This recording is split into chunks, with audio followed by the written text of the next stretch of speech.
كنت دكتور تشير جزاك الله خير. الحمد لله.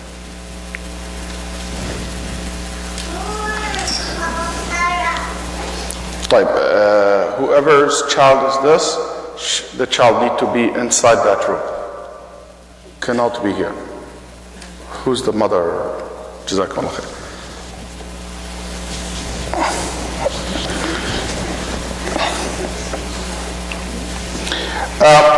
Bismillah, alhamdulillah, salatu wassalamu ala rasulillah, ba'd. We were talking last week about the issue of the intention. Can the intention transfer the regular action that we do to be considered an act of worship? And I mean regular action, something which is we consider it permissible, like eating, drinking, sleeping, any one of these actions that consider mubah, something permissible. If you have a good intention behind it, would this make that act of worship, make it an act of worship that you will be rewarded for it? And we said that al-ulama have debated over this issue in two different opinions. Some said no. One of the conditions of the ibadah, that it is something ordained by Allah and His Messenger sallallahu alaihi wasallam. Something was legislated by the Quran and Sunnah. So that's why you cannot come to anything and you claim that's an act of worship. Like for example, you cannot say that eating and drinking is an act of worship because it's not something, the simple definition of ibadah, it means something ordained, legislated by Allah and His Messenger sallallahu alaihi wasallam. And Allah subhanahu wa ta'ala did not legislate that action, which is the eating and drinking. You follow me, guys? You follow me? So the ulama who took the position saying no, we cannot take it, but they looked at a very clear principle in Islam, أصل عظيم, وهو أن العبادة هي ما شرعه الله. It is something Allah have ordained it, legislated. So to claim that this particular act of, which is considered in Sharia permissible, to say that Allah reward you for it, there is no proof for that. To say that eating that food or sleeping is an act of worship, they said no. The act of worship, it is the something that ordained by Allah and His Messenger, something legislated by the Quran and Sunnah. That's one. Two, they say one of the definition of ibadah من حدود وتعريف العبادة هي ما يحبه الله ويرضاه. It is any act that Allah loves it. That's right? That's right? You guys follow me?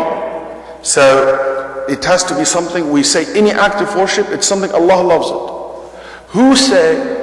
Who can claim that by doing this act of mubah, permissible act, that whatever you referring to, eating, sleeping, working at your job, who said that this is something Allah loves it?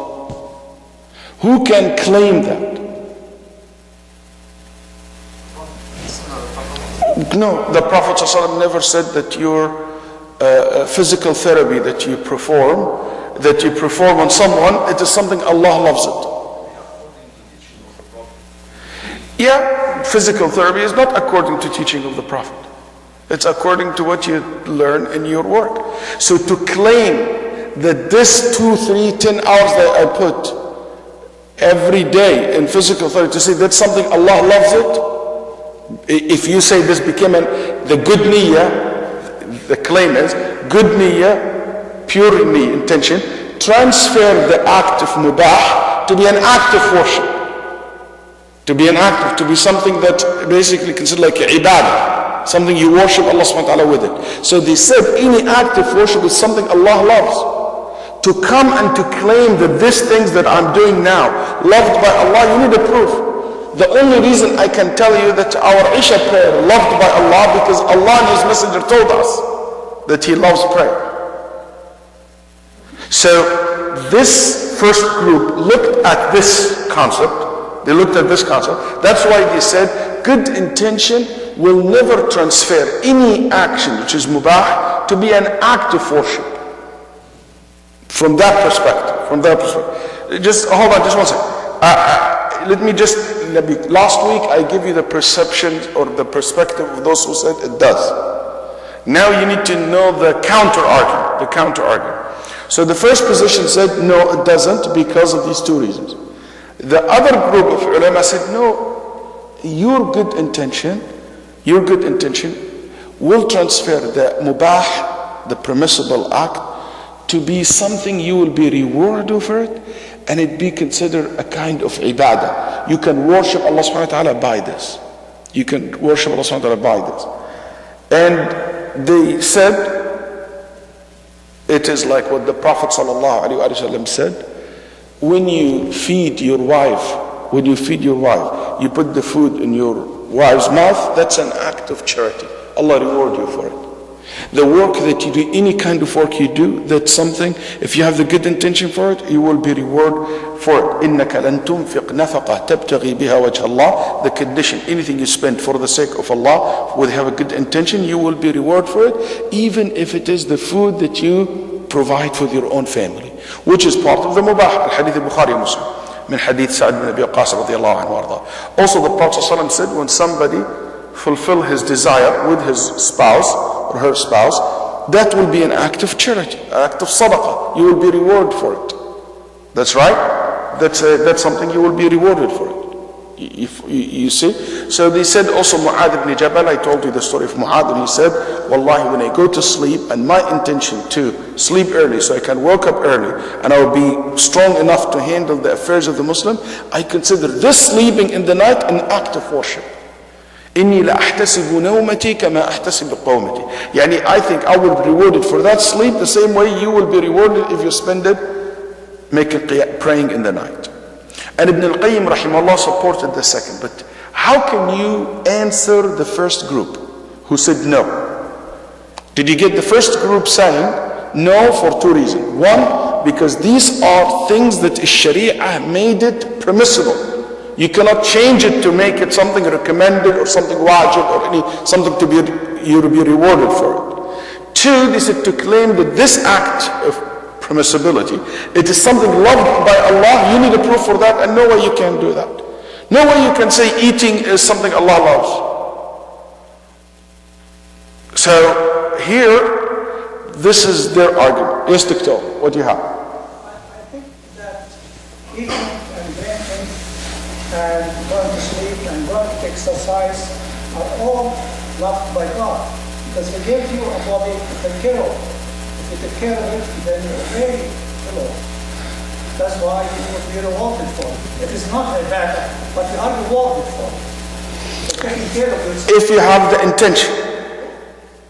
Yeah, so, yes, good. So he's saying that, but you need a proof, an evidence to show me that this particular action is something Allah loves. They said that's, you don't have a proof for that particular action. Let me see, it's very good, huh?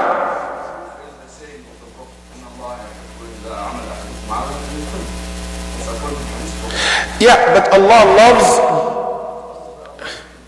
in a better way. That's loved by Allah subhanahu wa ta'ala. طيب, but definitely you didn't take that literally. Why? Because is only I'll be rewarded if I have good intention, only if I do it perfectly.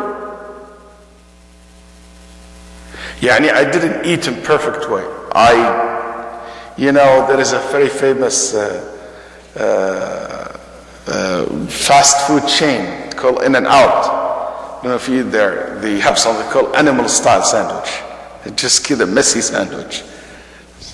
So if you do like kind of messy job, would you not be, definitely you'll only be rewarded for the good intention, not for the perfection of the action. صح? If you have the intention. The answer for this, anybody else, the sisters want to participate? Yeah, but we talk about more general than that. We talk about all mubahat. Everything considered mubah is, if you have the good intention, you transfer it to be something ibadah. Is that statement accurate? To say any mubah is an ibadah? Is that statement acceptable? With the right intention. So anything became ibadah? Anything that means, when you go to the auction, you have the right intention. Is that act of worship? You worshiping Allah exactly as if you are praying now in the masjid? If your intention is right. Uh-huh.